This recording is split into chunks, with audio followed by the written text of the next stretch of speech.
La semaine dernière, tout à fait par hasard, j'ai fait 2 coachings sur le même thème avec 2 clientes différentes. Virginie me racontait comment son amoureux avait changé depuis le début de leur relation. Au début, ils faisaient des projets ensemble et lui était vraiment attentionné envers elle et elle se sentait comblée. Puis peu à peu, il a cessé d'évoquer ces projets-là avec elle et à plusieurs reprises, elle a constaté des manques de bienveillance à son égard. Sarah, mon autre cliente, elle, de son côté, elle a été quittée à quelques reprises, mais toujours de la même façon. Et lors de sa dernière relation, son amoureux l'a quittée en lui disant « T'es pas sportive, tu t'intéresses pas à l'art, on se ressemble pas suffisamment, là, t'es pas ci ou t'es pas ça. » Pourtant, elle se décrit comme une femme sportive, passionnée par l'art. Et là, ce qu'elle me confiait, c'est « On dirait qu'il ne me voit pas telle que je suis. » Et bien que ces 2 histoires-là semblent très différentes à première vue, quand on creuse un peu, on s'aperçoit qu'il s'agit en fait du même problème. Et il s'agit d'un problème que j'observe assez couramment à divers degrés. Donc, c'est pour ça que je t'en parle aujourd'hui. Donc, si on prend le cas de Virginie, je lui ai demandé qu'est-ce qui a changé dans ton comportement à toi par rapport au début de la relation. Et là, elle m'a répondu qu'au début, elle était en mode évaluation. Elle évaluait si cet homme-là pouvait être le bon pour elle. Et là, le changement qui s'est produit, c'est que peu à peu, elle est tombée amoureuse et là, elle s'est mise à avoir peur de le perdre, à avoir peur d'être abandonnée. Et son comportement a complètement changé. Adieu le mode évaluation. Et son amoureux l'a sentie acquise et il a cessé de la voir comme une reine. Elle est devenue acquise parce que la peur a pris le dessus. Dans ce cas-ci, la peur de l'abandon, mais ça aurait pu aussi être la peur du rejet. Alors du coup, pour éviter cet abandon-là, elle s'est mise à faire profil bas, donc lui plaire à tout prix, éviter la confrontation, accepter n'importe quoi, taire ses besoins, etc. En fait, elle a arrêté de se positionner en femme de qualité, en reine, en femme consciente de sa valeur et elle a plutôt adopté un comportement de dépendance. La réponse à la peur de l'abandon, c'est généralement la dépendance. Virginie a préféré se perdre elle-même parce que c'est de ça qu'il s'agit.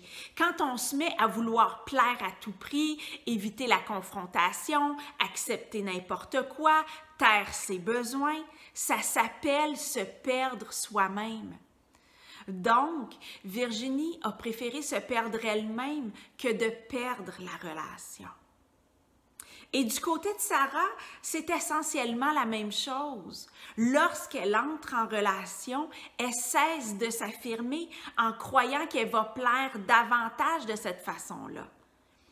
Comme elle répond aux besoins de son partenaire sans manifester ses préférences ou ses opinions, elle devient transparente aux yeux de ces hommes-là qui n'arrivent pas à figurer qui elle est vraiment. Sarah aussi a préféré se perdre elle-même que perdre la relation. Et bien sûr, juste mentionner que, bien évidemment, ce n'est pas un choix conscient, là. Ni l'une ni l'autre s'est dit je choisis de me perdre moi-même. C'est sûr que c'est un comportement qui est inconscient et ni une ni l'autre en avait pris conscience avant notre séance de coaching.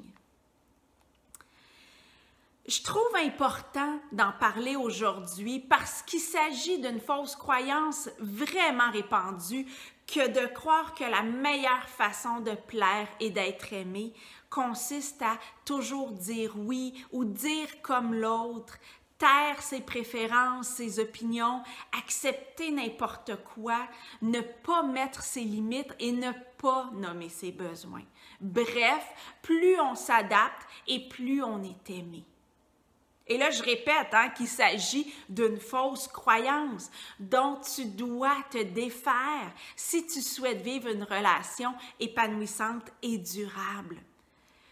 Plus tu vas reconnaître la magnifique personne que tu es, plus tu vas aimer la personne extraordinaire que tu es, plus tu vas te montrer tel que tu es, plus tu vas prendre soin de toi et de tes besoins, plus tu vas veiller sur ton bonheur et plus tu auras de la valeur aux yeux de ton amoureux.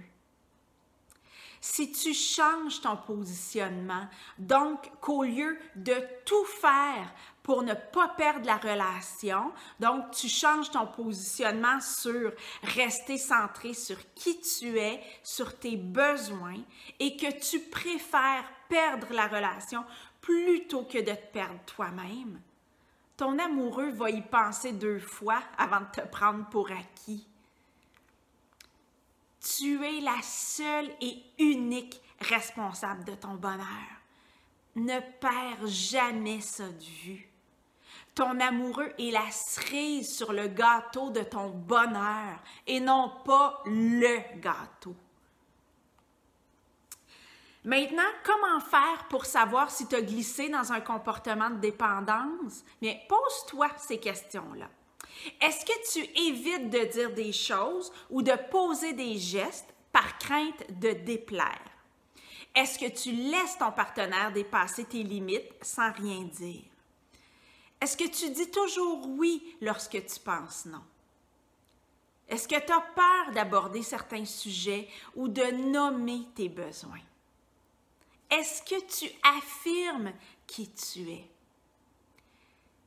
Et si ces questions-là te permettent de te rendre compte que tu as glissé vers la dépendance, pas de panique, recentre-toi sur toi, retrouve-toi et tu vas savoir comment agir pour le mieux pour la suite. Et bien sûr, si tu as besoin d'un coup de pouce pour y arriver, tu peux toujours jeter un œil sur mon programme « Trouver l'amour durable ». Alors, en terminant, j'ai une question pour toi. Quels sont tes trucs pour te recentrer sur toi? Tu peux écrire ta réponse dans les commentaires. À bientôt!